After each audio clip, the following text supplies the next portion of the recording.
Bom, vou começar esse vídeo falando sobre contratação, né? Porque o Vasco anunciou hoje de forma oficial o suíço Maxime Domingues. O Vasco anunciou o meio-campista Maxime Domingues, de 28 anos, que veio ali do Gil Vicente de Portugal, e ele chega ao Vasco com contrato até setembro de 2026. Abre aspas aqui para as primeiras palavras do suíço como jogador do Vasco da Gama. Estou muito feliz de estar aqui e chegar em um clube tão grande como o Vasco. O clube tem uma linda história e uma torcida fantástica. E hoje poder defender essa camisa é um orgulho muito grande. Como eu disse, eu sei que o Romário foi um jogador famoso aqui e também a lenda Roberto Dinamite. Também conheço a fama dos torcedores. Eu sei que eles são os melhores torcedores do Brasil.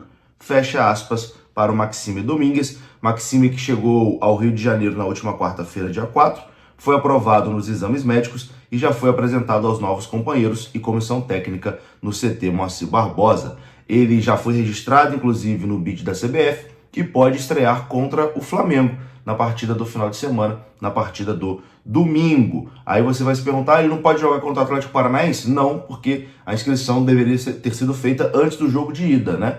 Se o Vasco passar para a semifinal, aí sim ele estará à disposição. Mas já está registrado aí no BID da CBF. O Vasco também informou que o meia Maxime Domingues dará entrevista coletiva aos jornalistas amanhã pela manhã no CT Moacir Barbosa, e você pode acompanhar pela Vasco TV. Deve acontecer ali por volta das 11 horas da manhã, né? A entrevista coletiva do Maxime Domingues, ele que vai vestir a camisa de número 26 no Vasco da Gama.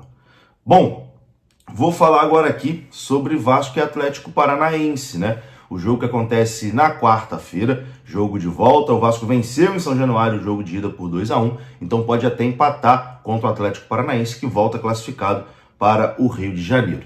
Existe a expectativa do retorno de Felipe Coutinho, mas a informação é que Felipe Coutinho ainda é dúvida para esse jogo. O meia Felipe Coutinho treinou no campo com o elenco nessa segunda-feira, então hoje, segunda-feira, o Coutinho treinou normal, mas é dúvida para o duelo contra o Atlético Paranaense pela Copa do Brasil.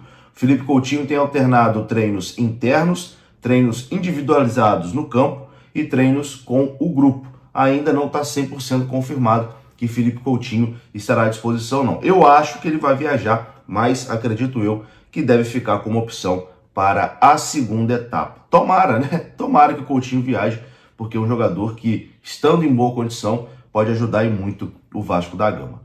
Vou falar agora aqui sobre o clássico contra o Flamengo, porque o Flamengo divulgou informações sobre os ingressos, né, para o clássico contra o Vasco da Gama. Lembrando que o Flamengo é o mandante, né? Então quem organiza a venda é o Flamengo. A torcida do Vasco é visitante nesse jogo.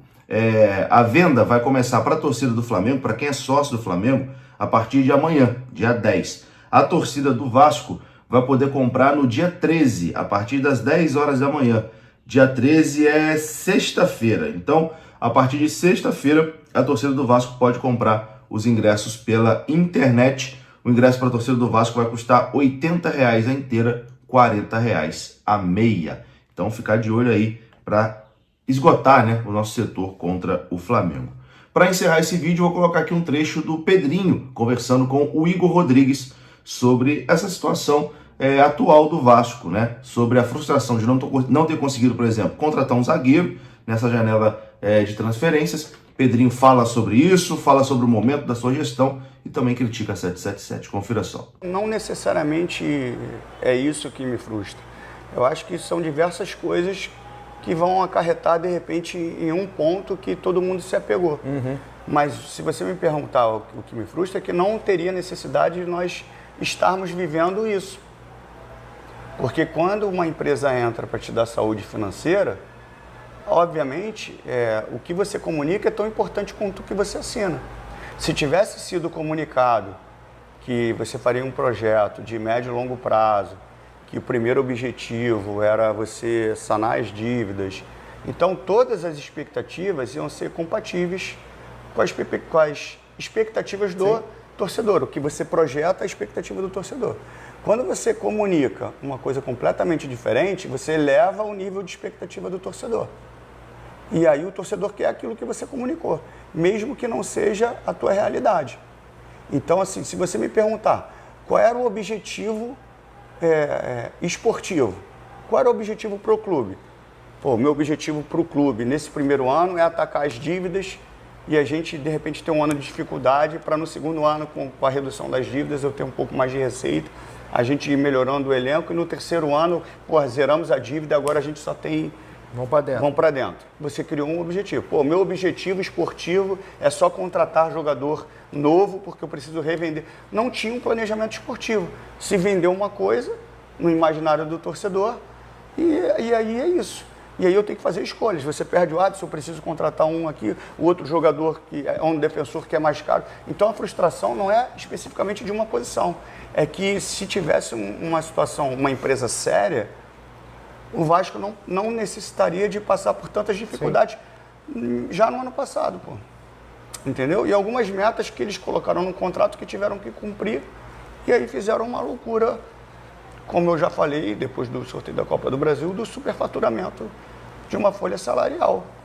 Se você buscar aí, o Vasco deve está provavelmente entre as 5 maiores folhas do Brasil. Que é uma loucura pensando no momento. Que é uma loucura porque não cabia dentro de um orçamento de receita. Então, assim, como é que eu posso ter uma folha entre as 5 maiores do país se o meu orçamento não é para isso? Se a minha receita não é para isso?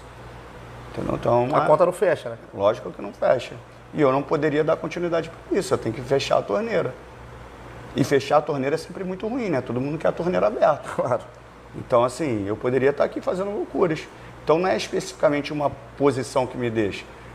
Porque eu poderia trazer essa posição, poderia trazer outra. Eu não, na realidade, eu nem estaria aqui, né?